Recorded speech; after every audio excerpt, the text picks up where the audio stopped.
I've just come out with the dog last thing before bedtime in the garden, and she reminded me of something that I read in the Bible this morning. She's currently on the trampoline behind me. You can't see because it's all dark, but she goes mental on the trampoline, and it reminded me, I read 1 Thessalonians chapter 1 this morning with someone, and we read it in Spanish, and there was two words that particularly struck me that isn't in the English version, but they were profunda alegría, and it just means deep joy.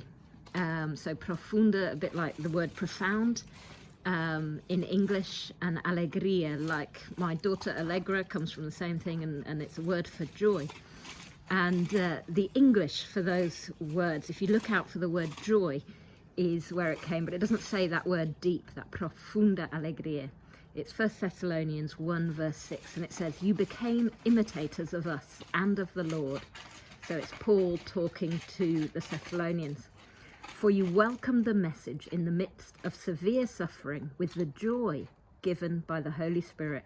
So that's where it says it, with the joy. So in the Spanish it said with the profound joy given by the Holy Spirit. "And so you became a model to all the believers. Your faith in God has become known everywhere." And it just really struck me that these people, the Thessalonians, Paul is praising them, and he's saying your faith has become known everywhere. And he goes on to talk about their hope in what was to come, and how they lived in light of what was to come, and the fact that they became imitators of them, because it says, "For you welcomed the message in the midst of severe suffering." So it wasn't because it was easy. It wasn't, they did it because, oh, you know, might as well do it, it's the best option. But they did it in the midst of severe suffering with the joy given by the Holy Spirit.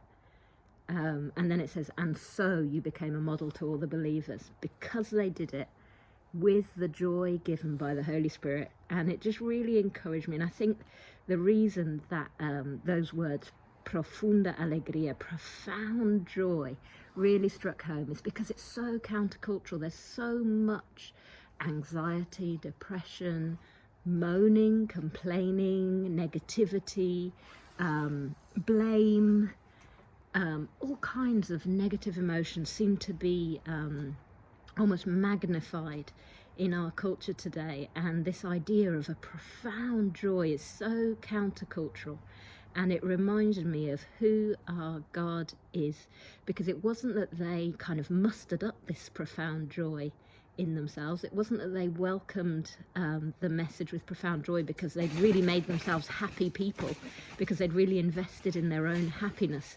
It wasn't that at all. It wasn't anything out of themselves. It said that they welcomed it in the midst of severe suffering with the joy given by the Holy Spirit. God gives us that joy, and that is how we can welcome that in. So what is our attitude towards it? We can't change it, but we can ask for it, and we can ask God today to help us be countercultural in how we face today, and to give us his joy through his Holy Spirit, so that we can become a model to all the believers, and so that our faith in God will become known everywhere.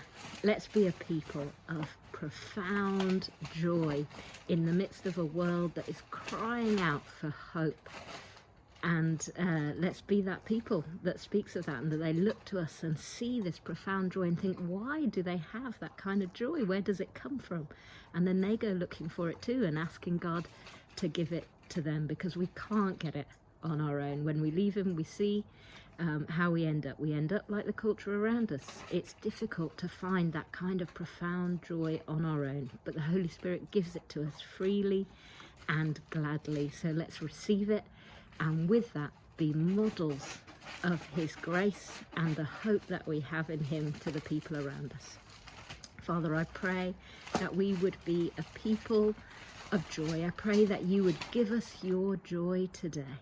Fill us with your joy as we go out today, whatever we might face, whether it be something awful, whether it be something mundane, whether it be something great, whatever it might be, Father, give us your joy today. Amen.